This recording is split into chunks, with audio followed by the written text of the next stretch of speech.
Bonjour à tous et merci de nous retrouver encore une fois pour une nouvelle synthèse pour les élèves candidats au baccalauréat. Élèves et ceux qui ne sont pas élèves aussi, ceux qui sont candidats libres aussi sont concernés. Nous sommes heureux de vous retrouver pour vous offrir encore une fois la possibilité de bénéficier de l'apport, de la générosité de professeurs chevronnés, expérimentés, pour vous donner des tuyaux sur comment mieux réussir les épreuves du bac. Comme nous vous l'avons promis, de façon régulière, nous ferons avec vous ces types de synthèses-là. Avec la dernière fois, nous l'avons fait en histoire et en géographie.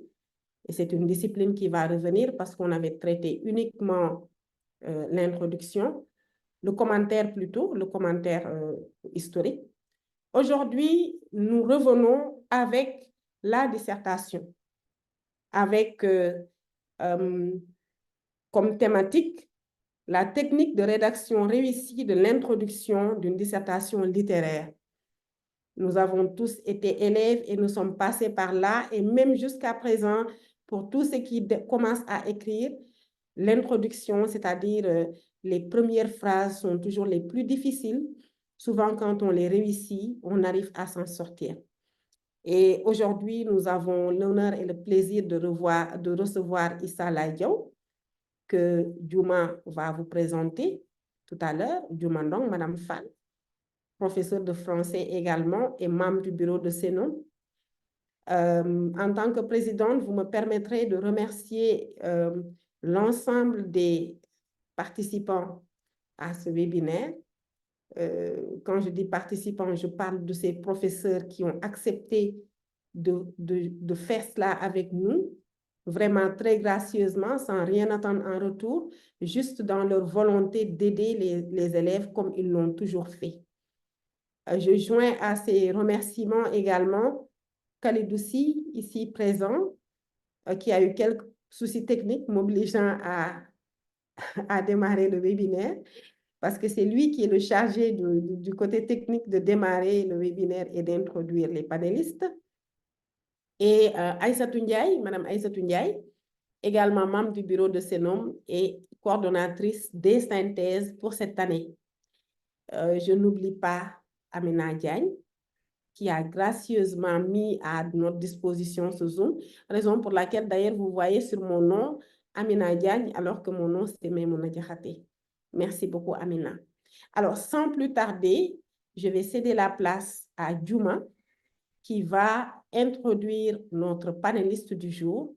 Et nous vous souhaitons à tous, chers élèves, et aussi chers enseignants, parce que même étant enseignant, on a besoin également de tuyaux.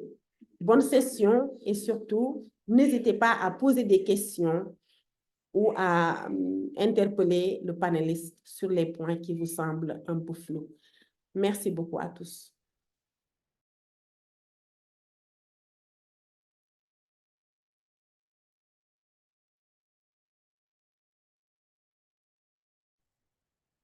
Demain, c'est à toi. Oui, merci, Présidente.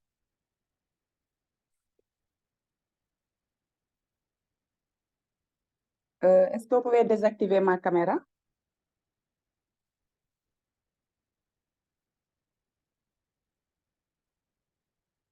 Allô?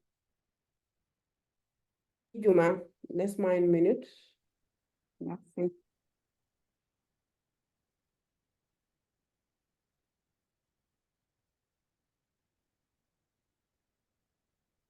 C'est bon. Tu peux activer. Voilà, merci Madame Ley, la présidente de Sénou. Nous vous remercions vraiment de nous donner cette opportunité de nous adresser aux candidats au bac. Comme vous l'avez dit tantôt, nous sommes là dans le cadre des sessions de synthèse que Sénou offre aux candidats au bac pour les aider à mieux se préparer, à aller donc à l'assaut des épreuves. Et nous sommes à la deuxième session, comme vous l'avez rappelé tout à l'heure. La dernière fois, on a travaillé sur l'histoire et la géographie. Aujourd'hui, nous allons attaquer l'un des exercices écrits au bac, la dissertation littéraire.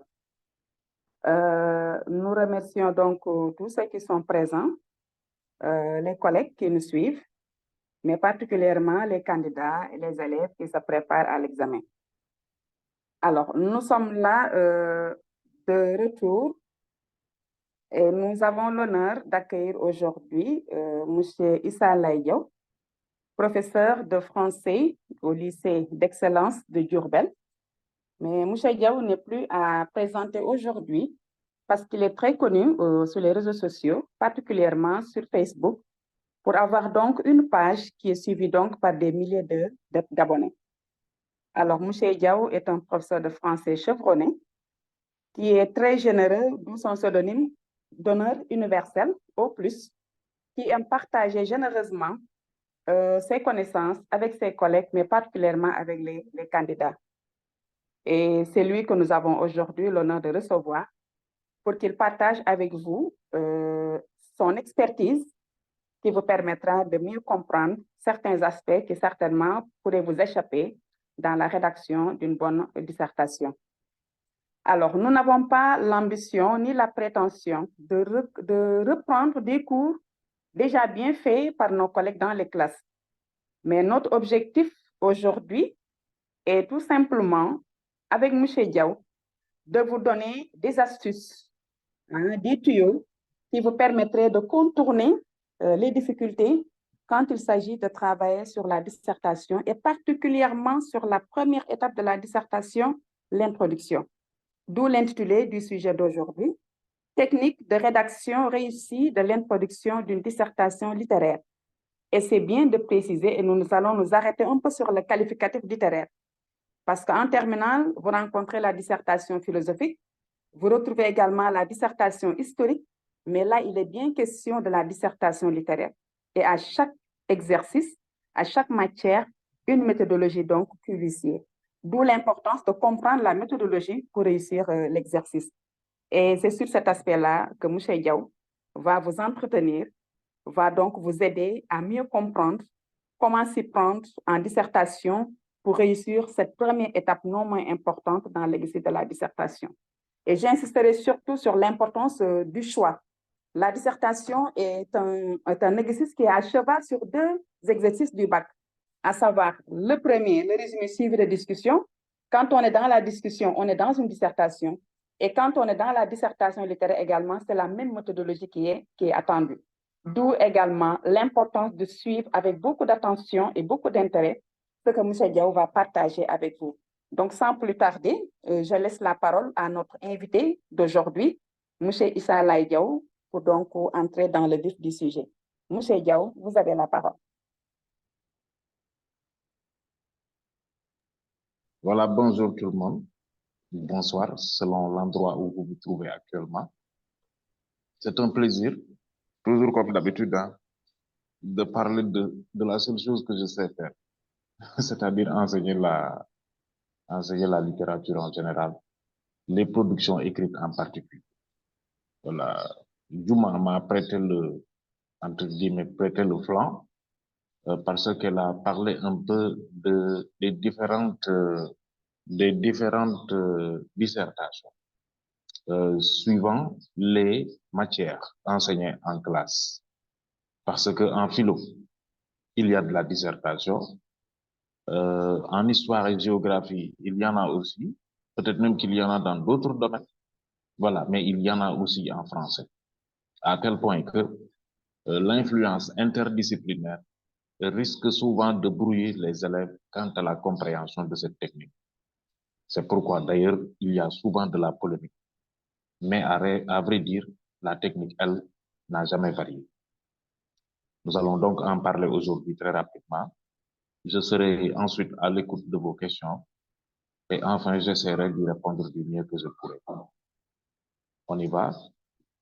Juma donc va partager la première des choses que j'aimerais faire, mais je veux quand même d'abord préciser une chose. La chose que je veux préciser, c'est que plutôt que d'écrire la technique, plutôt que de rédiger la dissertation dans le sens normal, c'est-à-dire amener le sujet, poser le problème et annoncer le plan, nous allons prendre le sens inverse. Mais on n'en est pas encore là, parce qu'il y a des choses à voir d'abord. Donc, vous voyez devant vous, à votre écran, technique de rédaction réussie de l'introduction d'une dissertation littéraire. Nous, ce qu'on veut, l'objectif, c'est juste de réussir, en tout cas, l'introduction. Comment y parvenir? Il nous faut un sujet. C'est pourquoi, d'abord, on a mis ici sujet. Je l'ai mis sur une seule page, sujet seulement. Qu'est-ce que ça signifie? Eh bien, ça signifie qu'il faut d'abord savoir c'est quoi un sujet. Un sujet. Souvent, quand on pose cette question, beaucoup d'élèves peinent à répondre. Mais un sujet, c'est un thème. Quel est le sujet de votre discussion? C'est-à-dire de quel thème, autour de quel thème êtes-vous en train de, voilà, de parler? Donc, un élève qui n'est pas en train de parler du sujet, on dira qu'il a fait hors sujet parce qu'il est en train de parler d'un thème qui est autre que celui qui lui est soumis. Donc, c'est bon de savoir c'est quoi un sujet. Si je le dis, si je m'y arrête, c'est parce qu'il faudra nécessairement, dans toute votre introduction, ne pas vous écarter du sujet, c'est-à-dire du thème véritablement du sujet, en tout cas du thème de la dissertation. Si cette dissertation, par exemple, vous invite à parler en général de ceci, ne soyez pas là pour entrer dans des débats qui ne concernent que cela. Si vous savez faire la distinction, bien évidemment, entre ceci et cela, c'est important. Donc, il faut bien savoir c'est quoi un sujet et rester cantonné dans un sujet. Car dès qu'on s'en éloigne, on s'expose aussitôt à ce qu'on appelle les hors-sujets. Nous pouvons avancer maintenant et je vais vous en donner un. Un sujet est toujours composé de libellés. Un libellé est une consigne. Le libellé, c'est ce dont parle le sujet. Et la consigne, c'est ce qu'on vous demande de faire. Le libellé, le voici.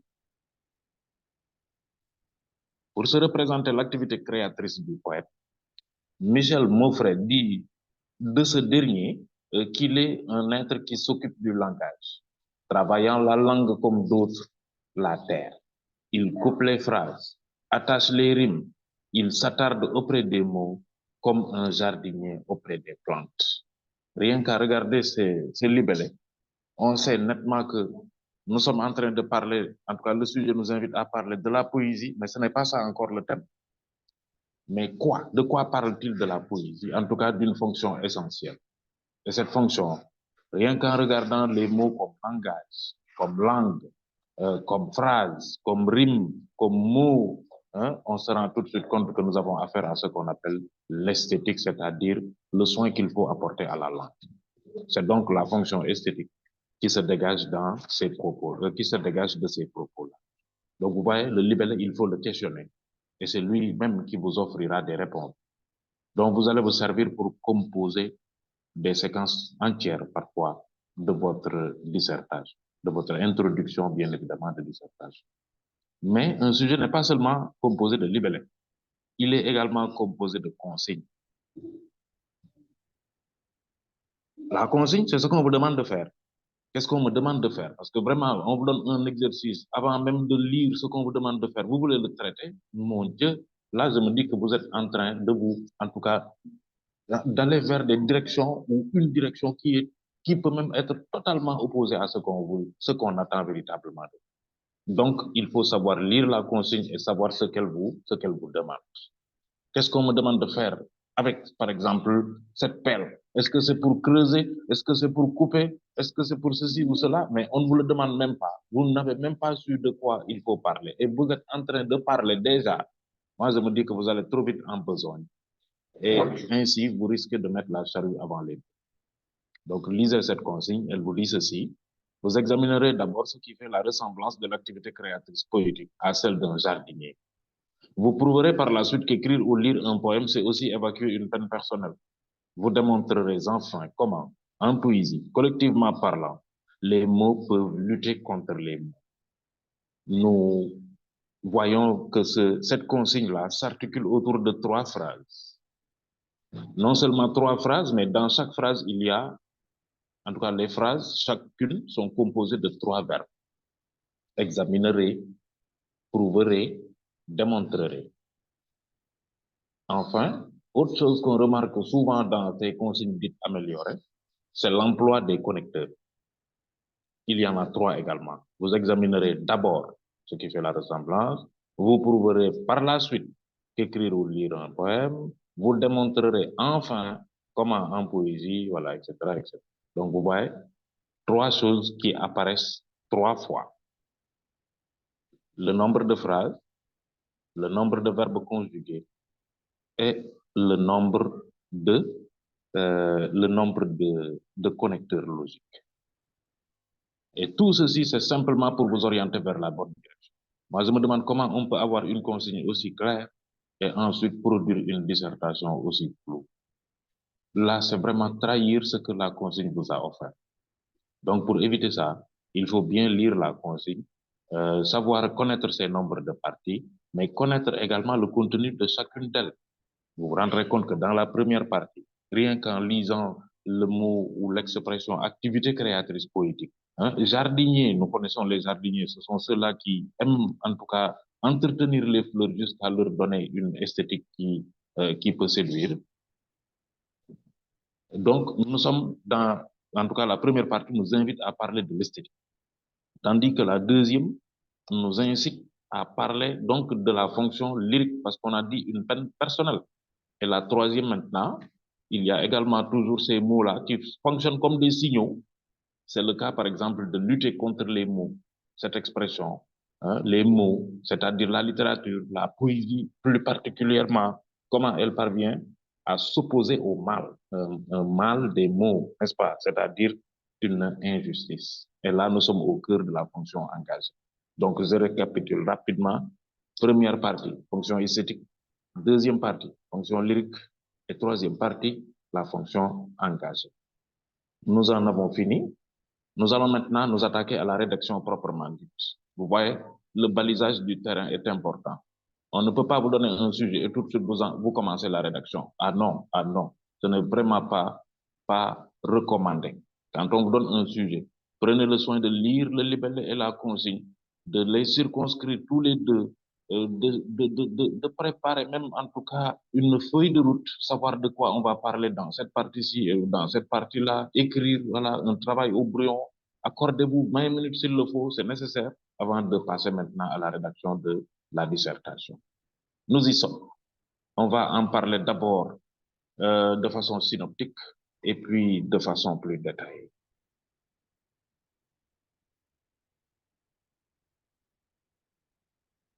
J'ai ici représenté un tableau qui va nous faire voir, en tout cas, les séquences de l'introduction et leur place véritable.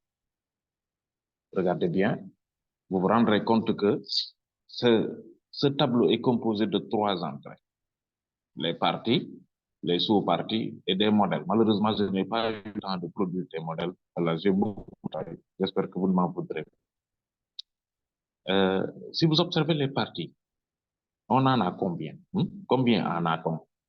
Nous en avons 3. C'est amener le sujet, poser le problème et annoncer le plan. Ça n'a jamais changé. Je le dis et je le répète toujours. Nous n'avons que 3 parties dans une dissertation. Maintenant, il y a des élèves qui se mettent à polémiquer dessus, disent que non, nous, notre prof là nous a dit que c'est 4 parties, un autre dit que c'est 5 parties, il y en a même, je sais pas, qu'est-ce qui leur arrive, ils vont jusqu'à dire que nous avons 6 parties. Ça, c'est vraiment, bon, je sais même pas comment qualifier ces débats-là, mais en tout cas, tout ce qu'il faut savoir, c'est que nous avons 3 parties. C'est dans la deuxième partie maintenant que nous avons 3 sous-parties. Les élèves maintenant confondent donc, parce que à bien observer cette polémique-là, à bien écouter les élèves parler, on sait nettement qu'ils sont en train de confondre partie et sous-partie. Nous avons 3 sous-parties dans la deuxième partie ou dans la deuxième séquence, appelée poser le problème. C'est cette séquence-là qui est composée de 3 sous-parties, c'est-à-dire la citation, la reformulation et la problématique. J'espère que c'est clair, parce que vraiment, il faut que les choses soient claires avant qu'on avance. Dans toute introduction de dissertation littéraire, nous devons avoir ces 3 parties bien visibles. Amener le sujet, poser le problème et annoncer le plan. c'est la deuxième partie elle-même, c'est-à-dire poser le problème qui est composé de 3 séquences, 3 sous-séquences ou 3 sous-parties. Bon, Dieu seul sait qu'est-ce que vous employez à la place de sous-partie, mais c'est ça, la sous-partie d'une partie, hein, c'est elle qui est composée de 3 sous-parties, c'est-à-dire la citation, la reformulation et la problématique.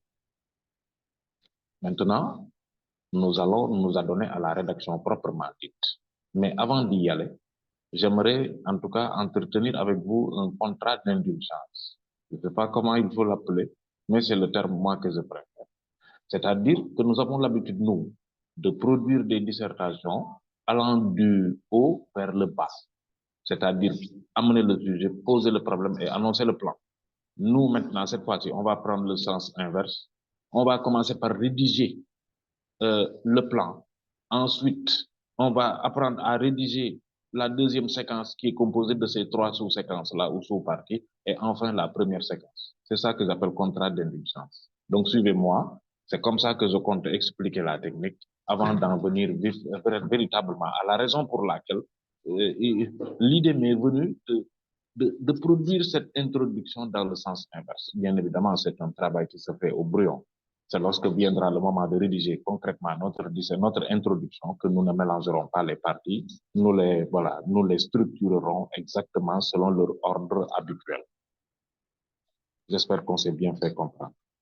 Maintenant, nous pouvons avancer. À ce niveau, M. Diaw, les élèves vous suivent attentivement. Comme vous signez avec eux un pacte, il serait bien donc que vous vous entendiez bien sur les concepts que vous employez. Oui. Dans partie et sous-partie. Vous avez bien dit que d'autres pourraient utiliser d'autres termes. Et là, ce serait bien de dire aux élèves que c'est juste une question de terminologie. L'introduction de la dissertation reste ce qu'elle est. Tournerait donc autour de ces 3 grandes étapes qui composent donc cette première partie de la dissertation. Et il serait important de savoir, quand vous dites partie, d'autres pourraient mettre à la place étape. Et là où vous dites partie, d'autres pourraient mettre à la place séquence. Mais encore une fois, c'est la même finalité qui est visée. Le résultat sera le même, c'est-à-dire la rédaction d'une introduction. Et là, donc, vous venez avec eux, leur montrer maintenant l'astuce que vous les proposez, surtout pour réussir cette dissertation. Voilà, merci vraiment pour la précision. C'est vrai, parfois je parle pensant que je parle pour moi tout seul, alors qu'il y a certains, bon, pas certains, il y a beaucoup qui écoutent. Donc, on doit aussi leur accorder cet intérêt. D'ailleurs, pour plus de précision, après l'explication de chaque séquence ou de chaque partie, ça dépend. On s'arrête, voilà, et je laisse en tout cas le soin aux élèves, en tout cas à ceux qui nous écoutent, de poser des questions. J'y répondrai avant qu'on ne passe à l'étape supérieure. C'est comme ça qu'on procédera. D'abord, annoncer le plan et je donne la parole à ceux qui veulent poser des questions. Ensuite, poser le problème, même chose. Et enfin, amener le sujet. Voilà, rien ne change. Je pense que c'est bon. Nous pouvons maintenant retourner au diapo. Peut-être juste leur dire qu'ils peuvent poser des questions sur le chat ou bien lever la main s'ils veulent donc échanger avec vous. Oui, d'accord.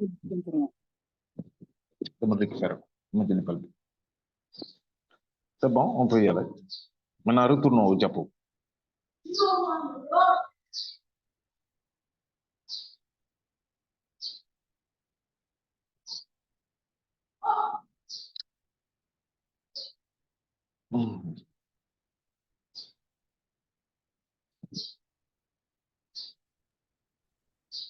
C'est bon, M. Diaw? Oui, j'attends le diapo ou la diapo, on dit une diapo, voilà, pour voir maintenant, pour pouvoir continuer l'explication. Voilà.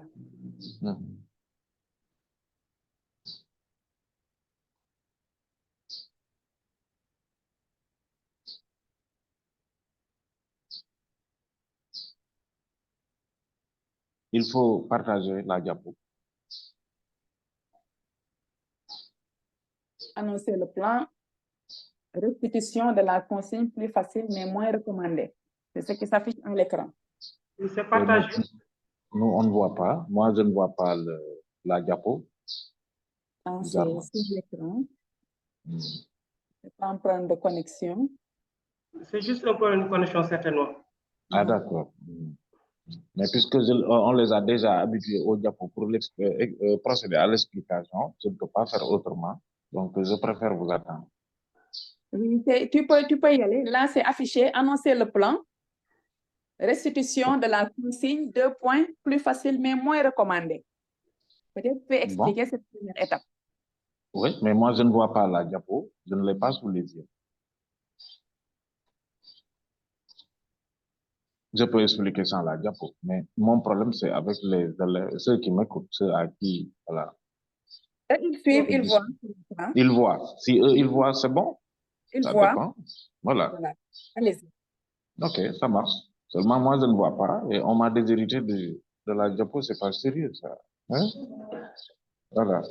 Donc, je disais que lorsque vous allez annoncer le plan, vous avez le choix entre reproduire la consigne fidèlement. Bon, attention, quand même, quand je dis fidèlement, il faut faire un peu attention. Il ne faut pas reprendre toute la consigne comme ça, les yeux fermés. Non, parce que vous allez voir dans la consigne des pronoms personnels tels que vous. Vous ferez ceci, vous ferez cela. Mais vous, quand viendra le moment de restituer, en tout cas, de vous inspirer de ces mêmes propos-là, de la consigne pour annoncer votre plan, vous n'allez pas dire vous. Je pèse mon mot. Je m'arrête là parce que je connais des vues il y a longtemps, des copies où des élèves me recalquent la consigne en mettant vous. Non, ne mettez pas vous. C'est nous. Hein, c'est pas je aussi. Voilà, je n'est pas préférable. Donc, vous direz nous et vous reprenez, en tout cas, vous conjuguez normalement le verbe qui suit 3 fois et vous aurez votre annonce de plan en toute simplicité. Il y a ensuite l'autre. Parce que la première n'est vraiment pas recommandée. Parce que, étant donné qu'on ne sent même pas l'élève faire l'effort nécessaire, hein, donc vraiment, c'est pas recommandé. Tandis que la deuxième, c'est elle qui vraiment peut, en tout cas, susciter le sourire ou l'approbation de l'examinateur parce qu'il aura compris que vous avez compris. Là, il faudra reformuler. Et cette reformulation, c'est vrai qu'elle n'est pas donnée à tout le monde, mais quand vous comprenez un sujet, moi, je me dis que ce problème-là ne se pose plus. Par exemple, si vous observez bien ce qui est dit dans la consigne, vous vous rendrez compte que la première partie vous invite à parler de la fonction esthétique. La deuxième partie vous invite à parler de la fonction lyrique. Et la troisième partie, elle vous invite à parler de la fonction engagée. D'après la lecture attentive que nous avons faite de la consigne. Mais c'est quoi de plus simple que de dire que dans un premier temps, nous parlerons de la fonction esthétique de la poésie, dans un second temps, sa fonction lyrique, et dans un troisième temps, sa dimension ou sa portée engagée, et le problème est réglé. Ça, c'est vraiment simple. Et c'est plus subtil, et c'est plus recommandé, voilà, que vraiment de venir reprendre les termes employés dans la consigne. Bon, j'ai donné juste ici un exemple tout à fait terre à terre, mais on pourrait l'agrémenter encore, le rendre plus joli, voilà, plus compréhensible en étant beaucoup plus précis. Voilà donc ce qu'il y a lieu de comprendre pour ce qu'il s'agit de, en tout cas, l'annonce du plan. Maintenant, je vous écoute si vous avez des questions avant de passer maintenant à la deuxième étape, c'est-à-dire poser le problème. Douma, maintenant Donc, je la rappelle question. que, chers élèves, vous pouvez donc poser vos questions sur le chat ou demander à prendre la parole en levant la main. Ceux qui nous suivent sur Facebook peuvent mettre leurs questions sur le chat.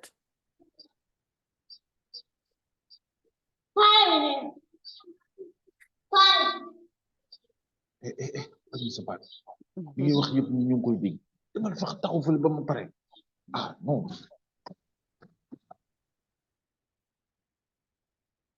Alors,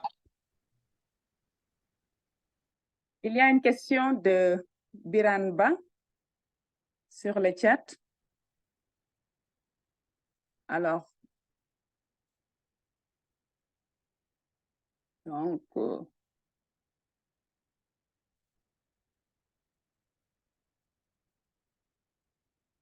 alors là, ce n'est pas une question, mais plutôt il vous remercie pour l'excellent travail que vous abattez sur les réseaux sociaux et exactement en ce moment-ci à travers cette séance de partage. Donc, c'est M. Biranba. Alors, s'il y a des questions, nous vous écoutons. Chers élèves qui participent à cette synthèse. Bon, il n'y a pas encore de réaction, donc tu peux continuer ton exposé, M. Diaw. Voilà, donc on va avancer avec la deuxième séquence, c'est-à-dire poser le problème. C'est un vrai problème. C'est un triple problème. Ce n'est même pas un problème. Je dis triple problème parce que, comme nous l'avons dit tout à l'heure, comme nous l'avons vu ensemble, cette séquence-là, elle est composée de 3 sous-parties. La première, c'est la citation. La deuxième, c'est la reformulation. Et la troisième, c'est la problématique. Dans cet ordre. C'est cet ordre aussi qu'il convient de respecter.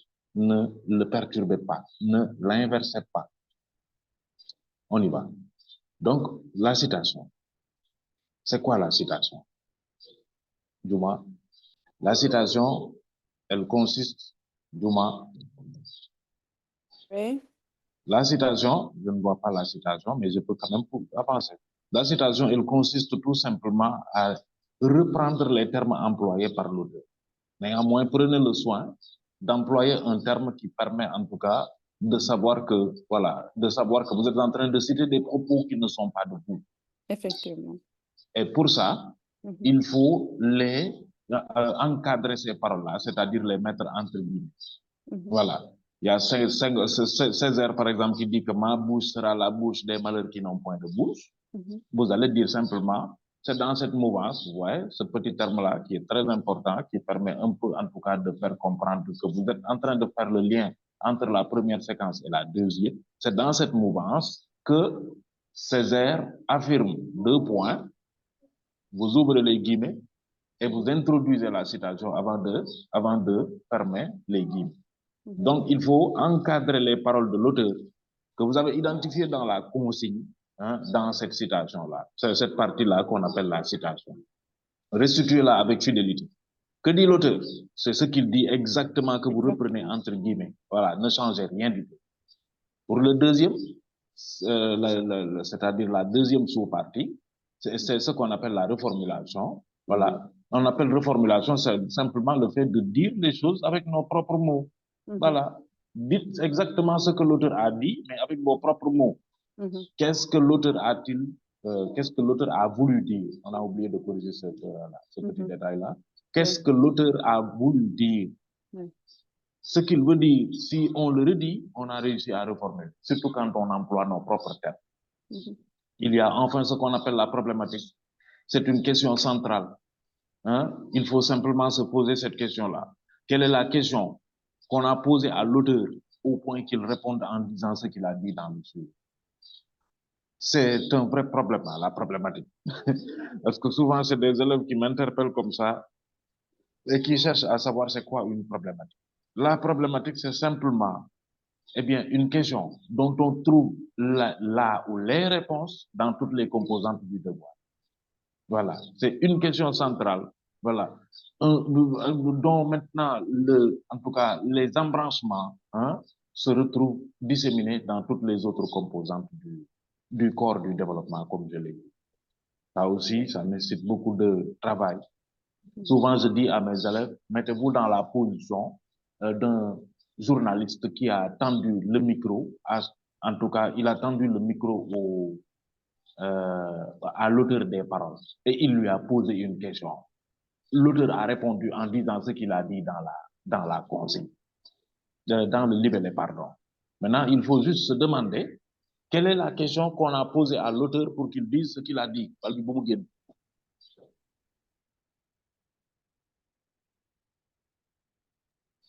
Donc voilà, en fait, les 3 sous-parties.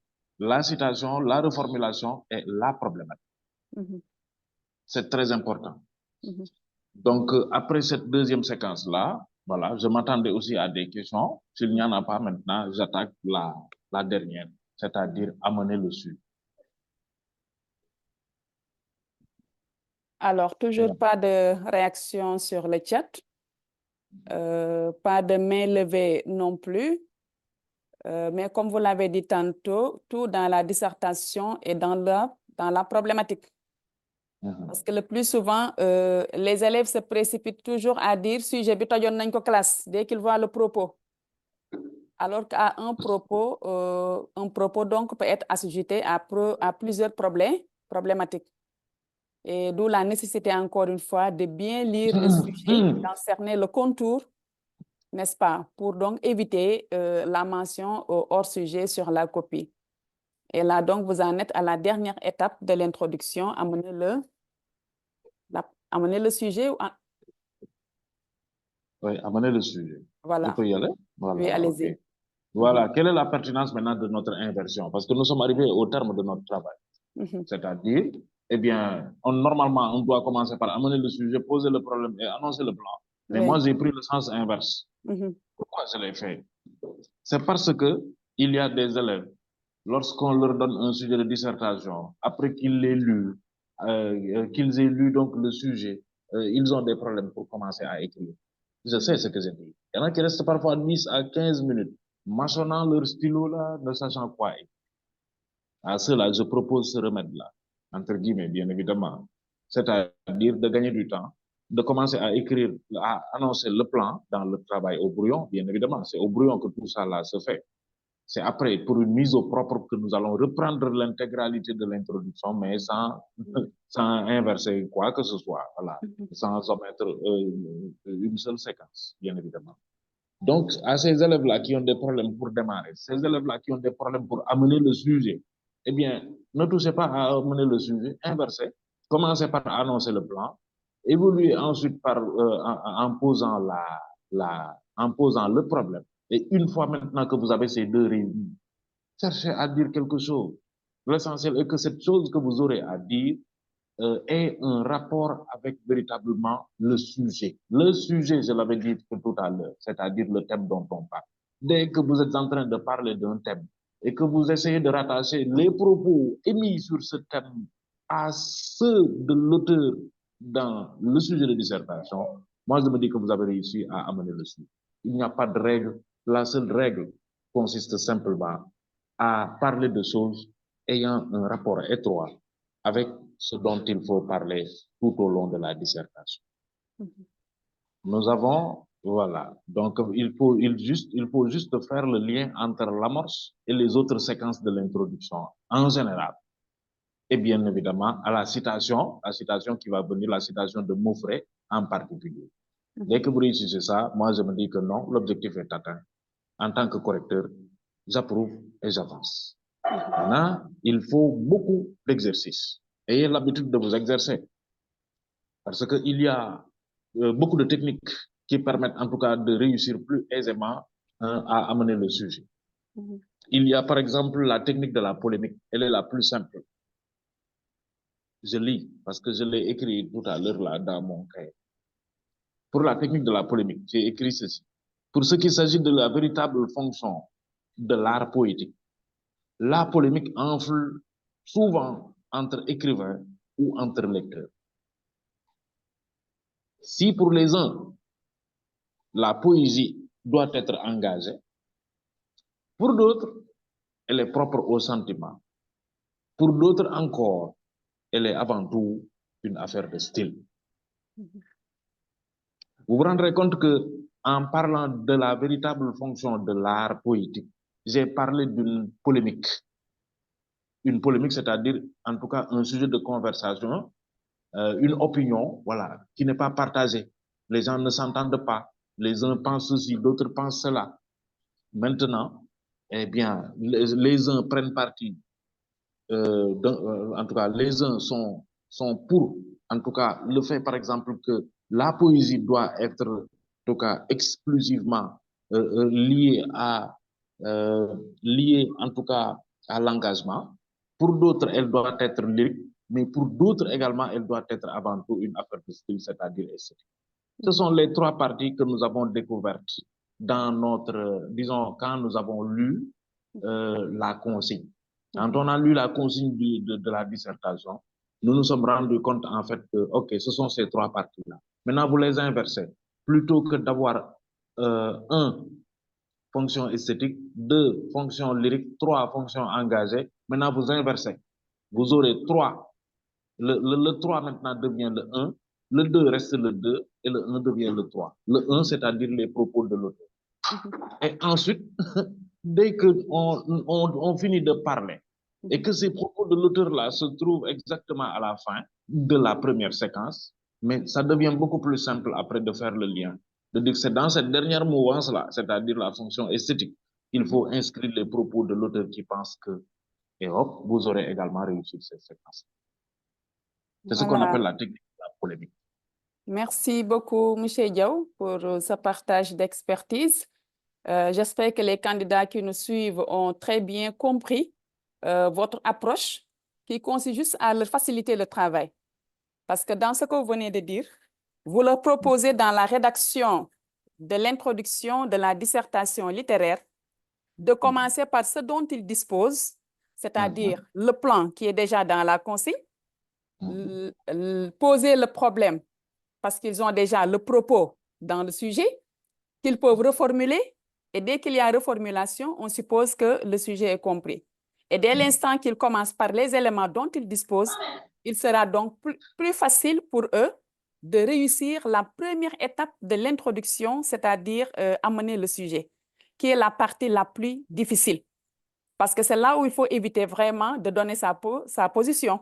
On ne donne pas son point de vue dans la première partie, c'est-à-dire l'amorce. On attend la conclusion pour le faire. C'est là également qu'il faut éviter de faire dans les ruptures de construction. Il faut que ce que vous dites dans cette première partie, dans cette première étape intitulée amorce, c'est-à-dire amener le sujet, il faut faire de sorte à ce que vous dites soit en rapport avec le propos de l'auteur qui puisse vous mener donc vers le plan qui est proposé. Donc, il faut que tout aille dans le même sens. Il faut que tout s'inscrive dans la logique et la cohérence. Et c'est la logique et la cohérence conjuguée qui peuvent faire de votre production une production pertinente qui s'éloigne bien entendu des hors-sujets. Donc, voilà la technique qui a donc été proposée par M. Diaw.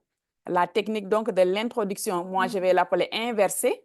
Dans la rédaction que vous allez mettre sur votre copie, dans l'introduction, c'est amener le sujet d'abord, poser le problème et annoncer le plan. Mais dans la démarche de M. Diaw, vous commencez par le plus simple, annoncer le plan, poser le problème pour ensuite bien réfléchir sur une bonne amorce pertinente qui vous permettra de réussir votre introduction de dissertation littéraire. Alors, il n'y a toujours pas de questions. Sur la page Facebook, est-ce qu'il y a des questions qui sont notées?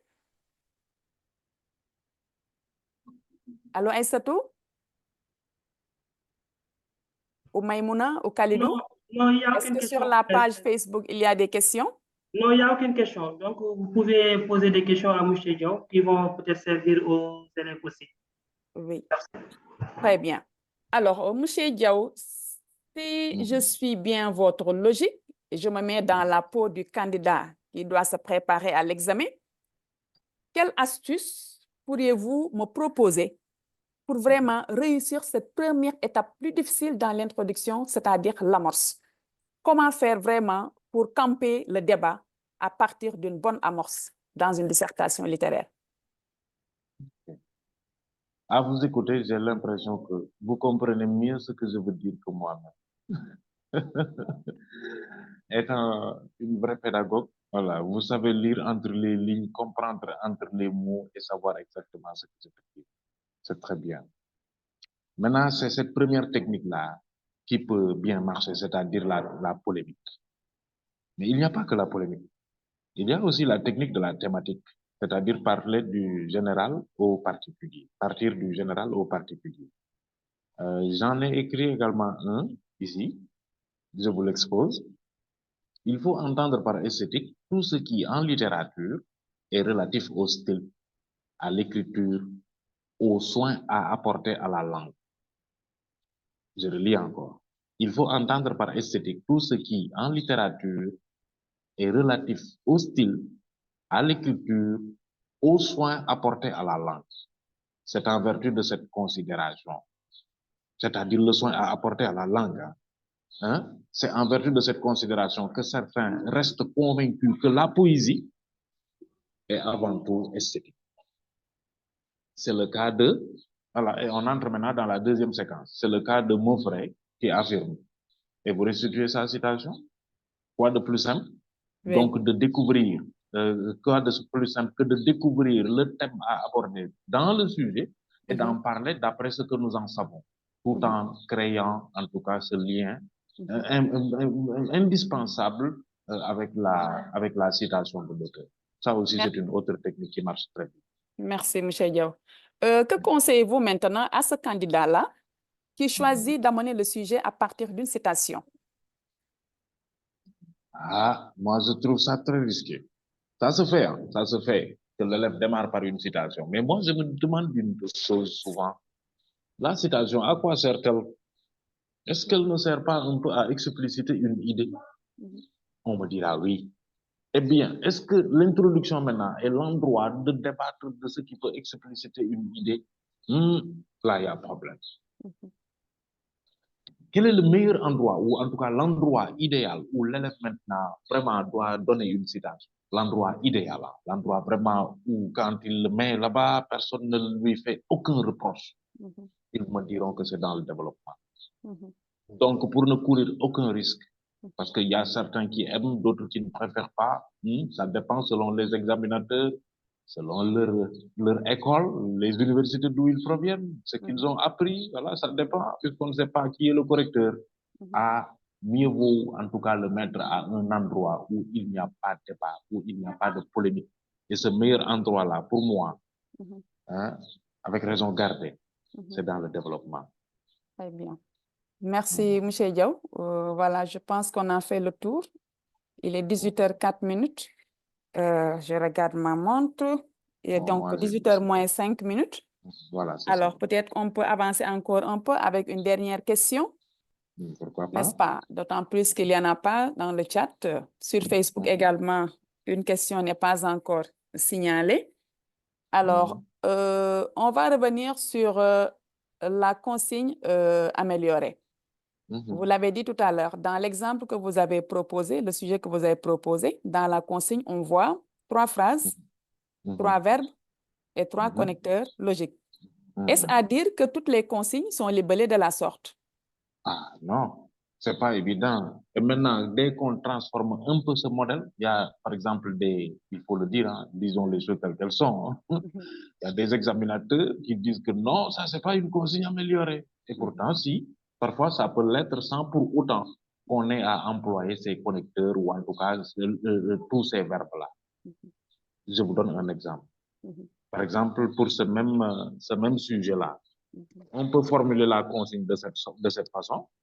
Après avoir, j'espère que tu m'écoutes bien, après avoir démontré l'importance de l'esthétique,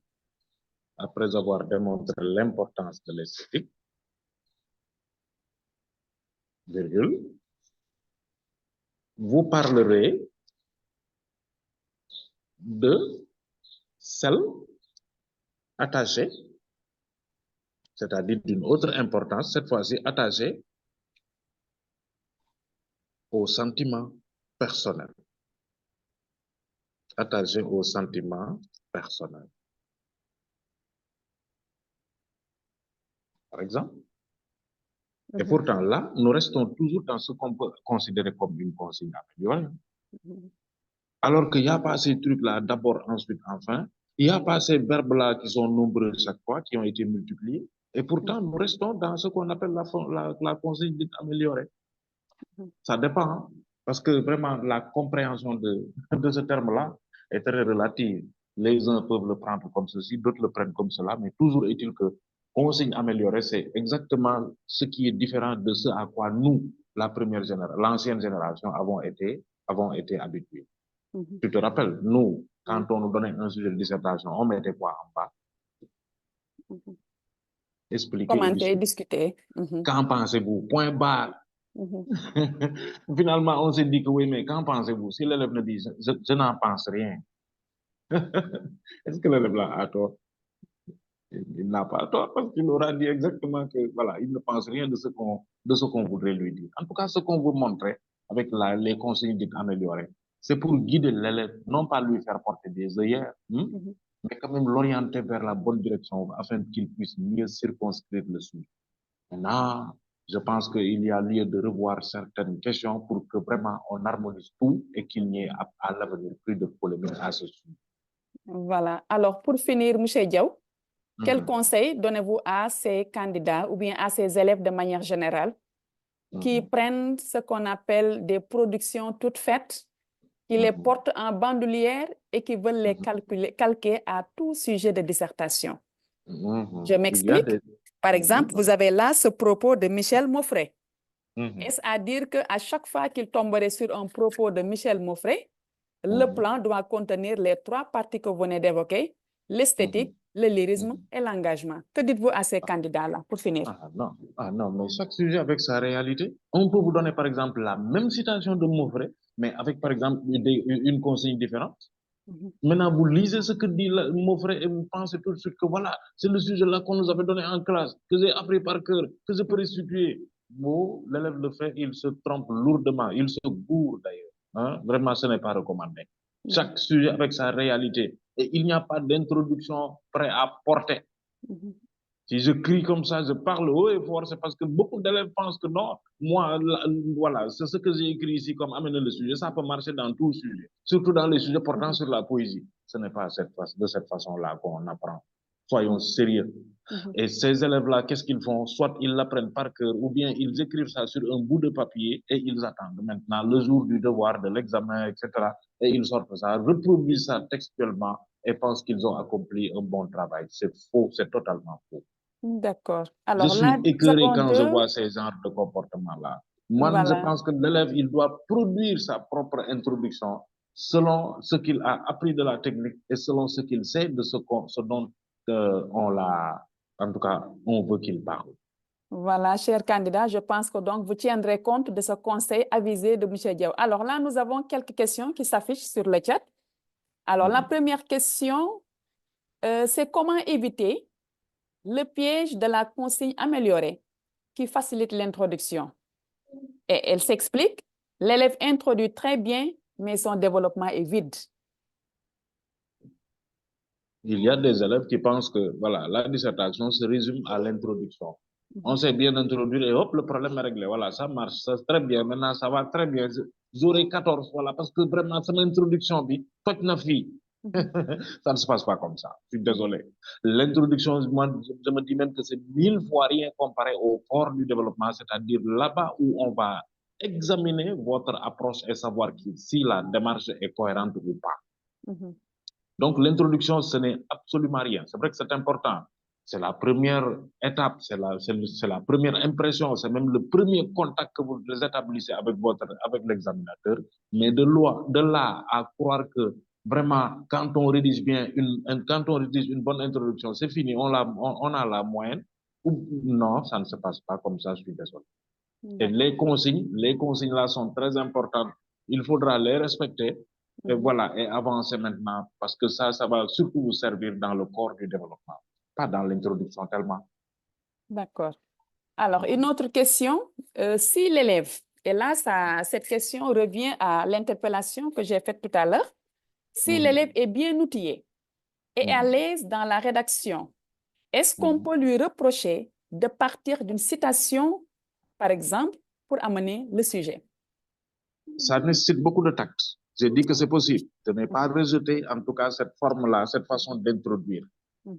Mais c'est très risqué parce qu'il faut que l'élève vraiment ait assez de subtilité, en tout cas beaucoup de bagages littéraires pour ne pas faire de la citation une explication ou bien une analyse qui risque de l'embourber ou bien de l'éloigner de l'essentiel. Ça nécessite un autre travail. Et l'expliquer ici risque de prendre du temps. Tout ce que je peux dire en un mot, c'est que c'est possible, mais il faudra y aller en étant en marchant sur des échasses, si je peux le dire comme ça. D'accord. Mhm. Alors, une dernière question.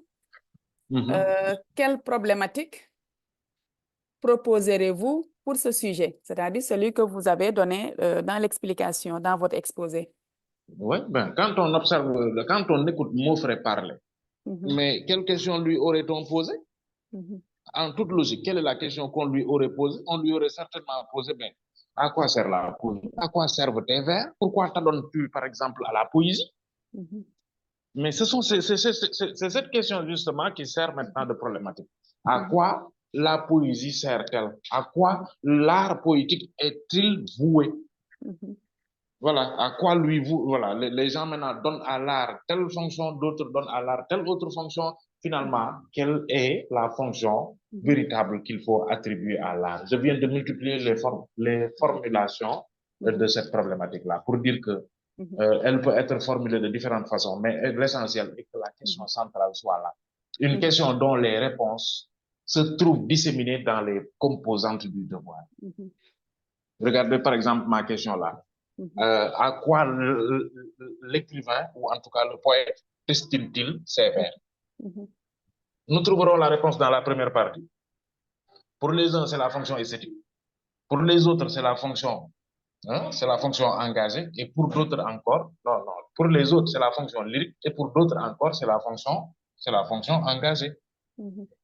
Donc, pour une même question, les réponses sont différentes. Mais quelle est cette question? Dès qu'on la trouve, moi, je me dis que le problème est réglé.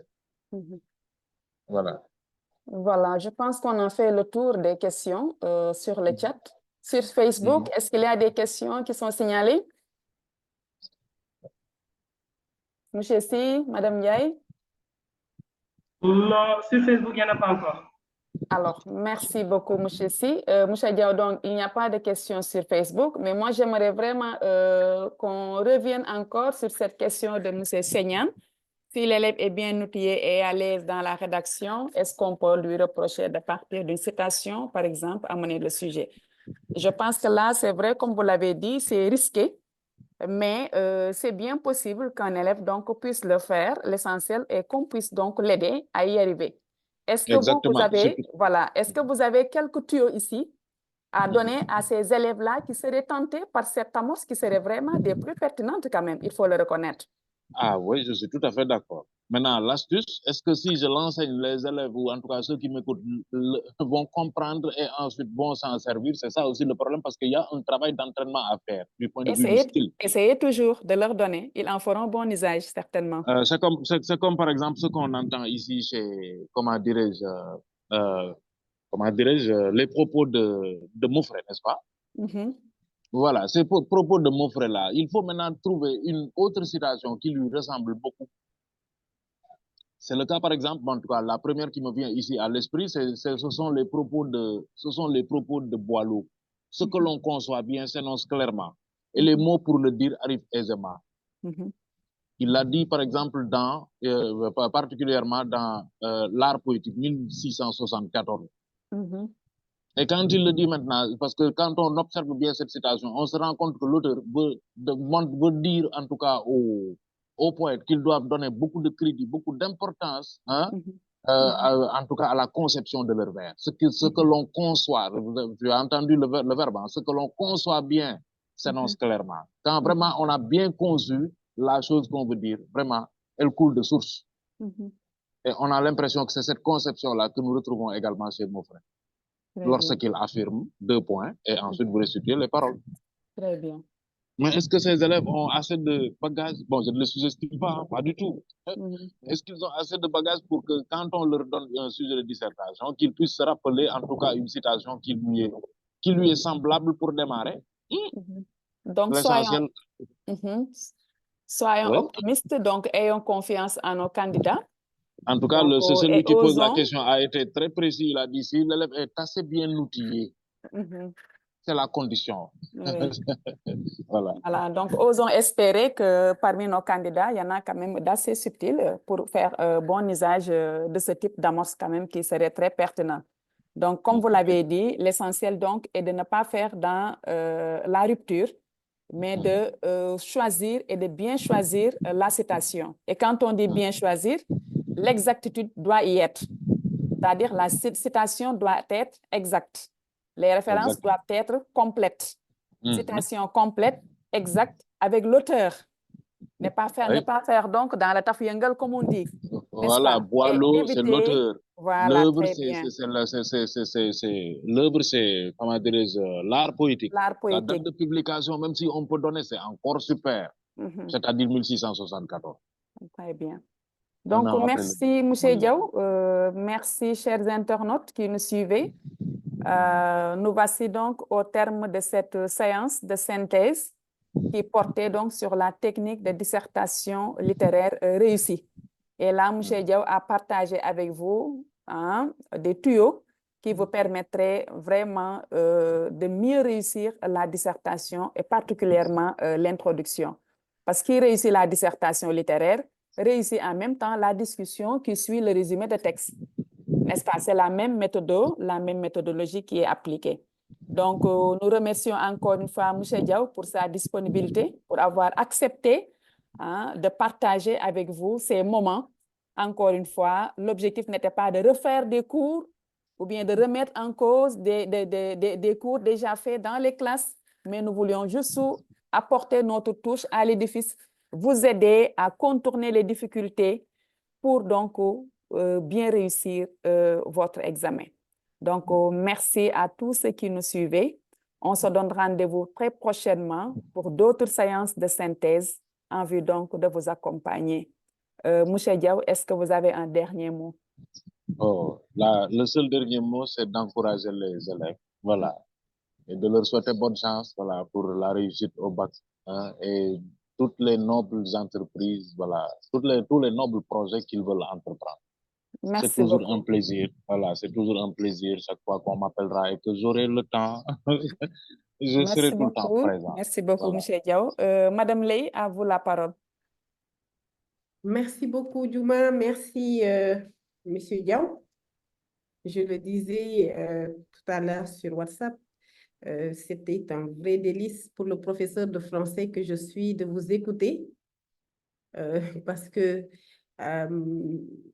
c'était vraiment très intéressant. Khalidou, tu peux faire passer la vidéo, s'il te plaît?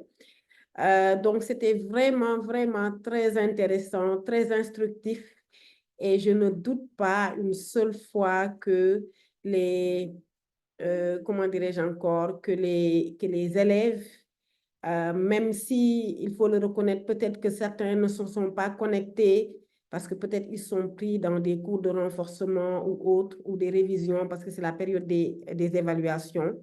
Nous demeurons sûrs qu'ils reviendront sur Facebook et sur notre page YouTube où seront diffusés le replay de cette synthèse et des autres synthèses pour suivre les conseils très avisés que M. Diaw leur a donnés aujourd'hui et que M. Ley leur a donné la dernière fois pour l'histoire et la géographie. Alors, nous annonçons que pour les 2 prochaines sessions, nous serons entièrement dans les sciences parce que nous aurons la physique-chimie et nous aurons les sciences de la vie et de la terre pour nos prochaines sessions.